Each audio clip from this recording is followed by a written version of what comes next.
Hey guys, thank you for joining us for another week of Millennial Mondays. And this week I am here with my dear friend, my brother, Jeffery Mathis. Now, I bet y'all are saying that last name sounds familiar because it was his wife that was on last week.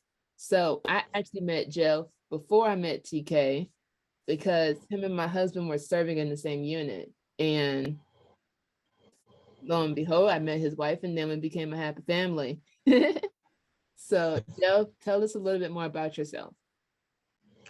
Well, I'm born in Newport News, Virginia. Been in the Army almost 10 years. 10 years will be March, end of March. I'll have my 10th year in the Wow. Army. And, just a regular person, just trying to trying to make it. Married to the lovely and talented Takara Mathis that y'all saw last week. That's my everything right there. Friends of Jasmine and Lance Townsend, like great people, and you know, trying to make it 20 years in the Army. That's the goal. That's the ultimate goal. So halfway there almost. So, uh, hopefully I'm able to get to the finish line. So, but love reading comic book movies. That's my jam right there. Ravens fan, Oh, Lakers fan, Baltimore Orioles fan. So I mean, that's about it. all the That's bad about teams. Okay.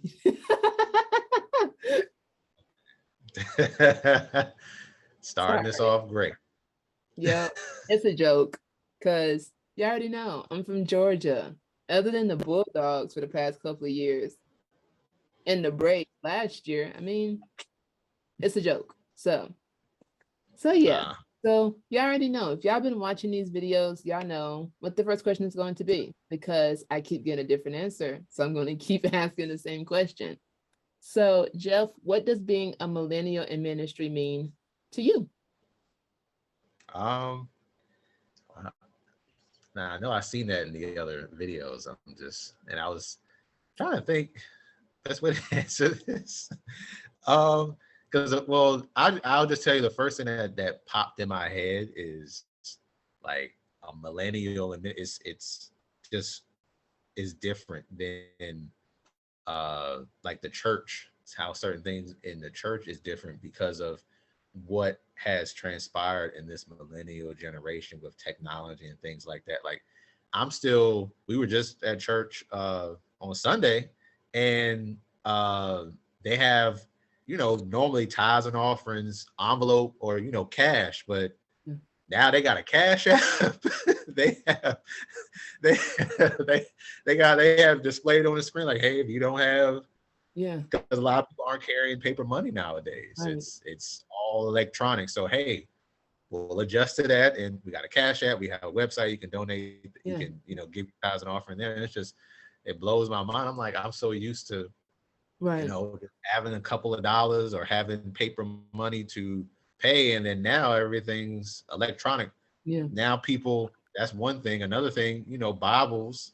You can pull up your Bible on your phone now. I see so many more iPads in church, and it's not for the kids. Like the adults are using iPads and going Right. you know to the scripture and things of that. It's just, I'm like, wow, this technology really is, and I Yeah. feel like that's a result of the church adjusting to this millennial era. I know our church growing up, like we didn't have flat screen, big screen TVs to Right. display the message and the word, and I see that in just about every church now. So Yeah. it's different, but it's a good thing, and just because of uh that technology and that era, people's opinions on certain things, it's everywhere now. So Yeah. as a millennial in ministry and in church and searching for God and staying connected to God, there's a lot more distractions now, I feel, than they were then. Yeah. And you just have to avoid those to, and continue to search for God and stay connected to Him. It's Right. it's it's definitely different now. The Mm. times are definitely different than they were when I was growing up. I'm not even that old, so Right. I know something that you mentioned about the Bible, like being on our devices now. Now, me personally, I still have both. Like, I'm like that 1 foot in, 1 foot out person. yeah. Cause yeah, But we're right here. yeah, I actually just got the Tony Stevens Study Bible. Not Stevens, Tony Evans Study Bible. I don't know why I keep giving that man a different last name, but I love his Bible because it has like that studying in it. And if I Yeah, need a better clarification, because even though the Bible app has so many different versions that I can read, sometimes I just need somebody to say, this is what that meant. So, and so I love that about still having a physical Bible. Whereas I do like how while the preacher is preaching, I can just tap a verse and highlight it and leave a quick note versus having to write in my Bible where, oh, down the road I'm looking for something and now I'm like writing all in the columns and I don't know which verse I'm writing for because I'm just gonna admit it, my handwriting is big. But yeah, yeah. Our church, there was like they were in the bulletin. They would have like a sheet that had lines that you could jot down okay. stuff from the message and go back like jot down the scripture and a couple of things. But yeah, not all churches had that. So yeah, you could. I know my grandparents like yeah, their Bible had all types of verbiage in it because of what the message was about that day, and they had to write it down so they could know what to refer back to it later. So Yeah, so I definitely appreciate some of the technological advances that have come, but I also understand the need to still appreciate where we came from. You know, yeah, like so many people that answer that question, they were basically saying that we're the gap for, older generation and younger generation. yes, So, yes. because when I think of like our childhoods, we grew up, hymn books and the deacons leading devotion. And I can't tell you the last time I saw a deacon lead devotion. Yeah, youth So, Sunday and right. all of it. Yeah, we're young enough to understand the technology and Right. be able to use it in Right. church, but we're also old enough to remember what it was like when that technology didn't exist. Right. And we know those customs as well, Right. so we are definitely the gap, the Yeah. gap in between. That lovely in between area. So it's actually funny that the next question is usually you're a quiet person. Like, I remember the first time I met you, I think you maybe said 10 words directly to me. Other than that, you was talking to Lance. So Yeah, I how was yeah. exactly, yeah, so how exactly does a quiet person still be passionate about Christ? Because you can hear it in your voice when you talk about him, how passionate you are. um I feel like because I am quiet, but it's like when I do speak, I Yeah. put a lot of thought into what I'm saying because I'm not just talking just to talk. Like when I'm talking, not saying I have the biggest and loudest or voice, but I know Yeah. I have a lot of thought behind what I'm saying because I take time to think about what I want to say Right. and how I want to approach certain things. So I feel like that's probably the best way to answer that is yeah, I'm quiet, but when it's like when I do speak, I know what I'm saying has thought and meaning behind it. So Okay. And that's such a good thing because some people, they just talk and talk and talk and talk, but even though they say so many words, they don't really say anything. anything, yes, And it's just like with you, what I hear you saying is when you speak, you're speaking for a reason.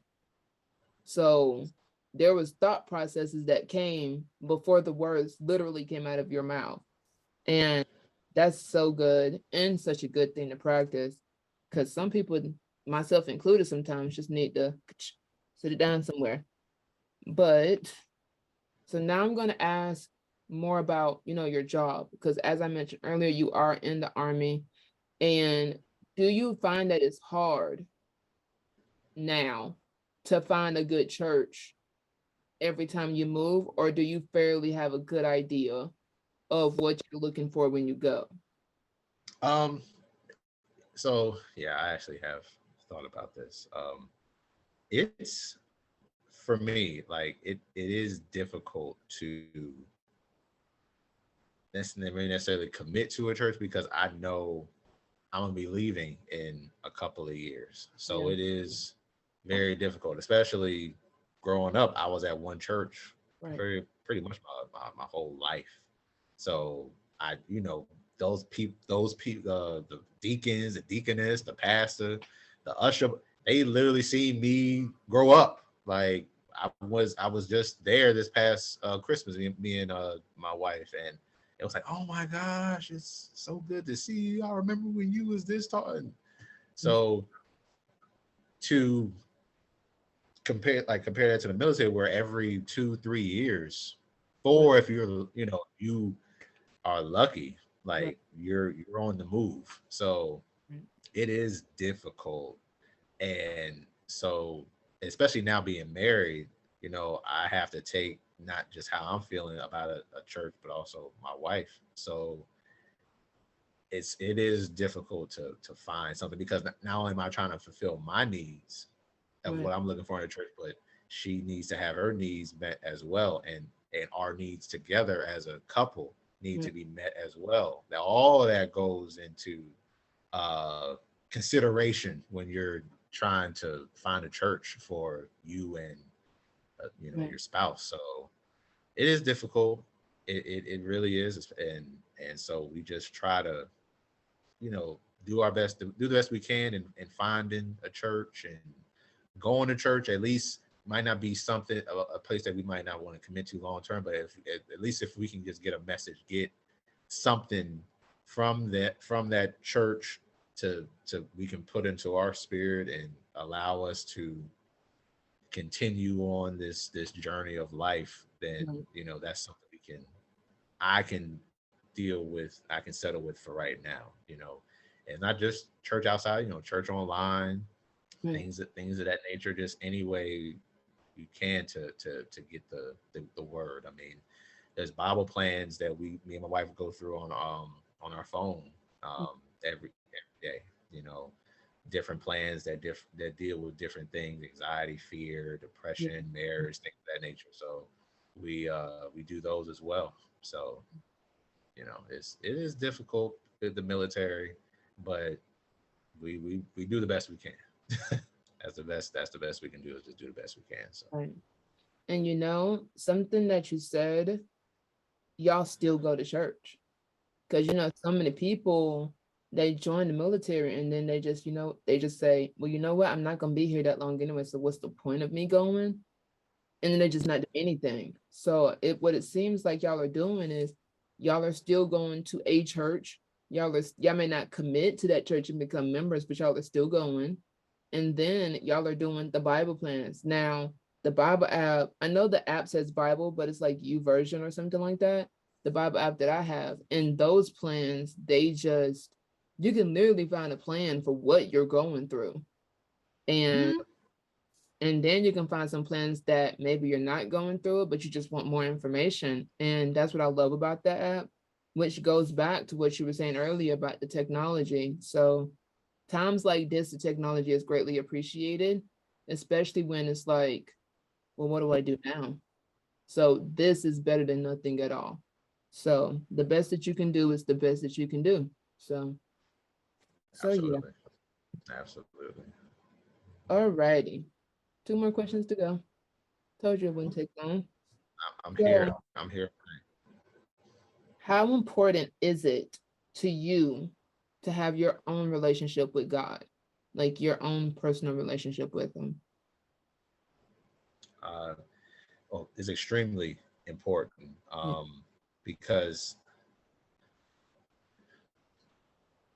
it's important because yeah, my relationship with him might be different than like Car's relationship or your relationship with him, but it's like I know in myself that I have a relationship with him, and I can speak to that. and I can help somebody else on their journey because I know I have a great relationship with him. So if I see someone else struggling or curious about how to start a relationship with him, I can, based off of my relationship and my experiences, I can bestow that type of information or help to them. And also, I know with just with marriage, at least how I believe is, both of us, like my how my wife be following me if I don't have a great relationship with God. If I don't have a great relationship with Him, no, I'm not suitable for her to follow and believe in me. So that's why it's important because in order to lead, you have to. I feel like you have to have a great relationship with God. Right. So yeah. And that's so true because like it was a couple of weeks ago when I was the one that was being asked the questions and she asked me, she was like, how do you, teach God? Like, how do you feel about the controversy that goes with, oh, we're pushing our beliefs on our kids? And it's like, it's not a belief. Like, that's a whole relationship that we have. And it's like, there's nothing in this world that's more important than that relationship with God, because at the end of the day, He's supposed to come first. So if anything comes before Him, then literally everything in your life is going to fall apart. Because I don't know how many times I've heard that God is a jealous God and He don't take second place to nothing. So, Doesn't. so yeah. So last question. So this week, I don't know why I felt like changing it up a little bit. Still kind of the same idea, just a little bit, just ask a little bit differently. So if you could tell a Gen Alpha to give you age reference, that's Juice and Jay's age, or Gen Z, something about Jesus, what would it be? Okay. What would it be? I would say trust in Him with all your heart. And there might be moments where you might not understand, what's going on in your life. You know, there are going to be times when you get older that there's going to be moments where you might start questioning God, like, why is this happening to me? And Right, I've done this and done that. I've done all the things that I was told I need to do, and things still aren't going my way. right, Don't ever lose that trust and faith in God, because everything will work out in the end. Like, God will never give you more than you can bear.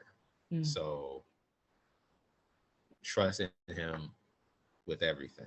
That'll probably be one of the things I would tell that next generation, because there's a lot of, especially like I said, with this technology, there's a lot of other things that people are believing in and right, trusting in, and they'll see that on TV, or that'll be displayed and shown, and like, oh, well, if I follow that or do that, that'll right, get me where I need to be, and they right, forget that the trusting in God is the only way to right. get to that goal. So that's probably what I would say.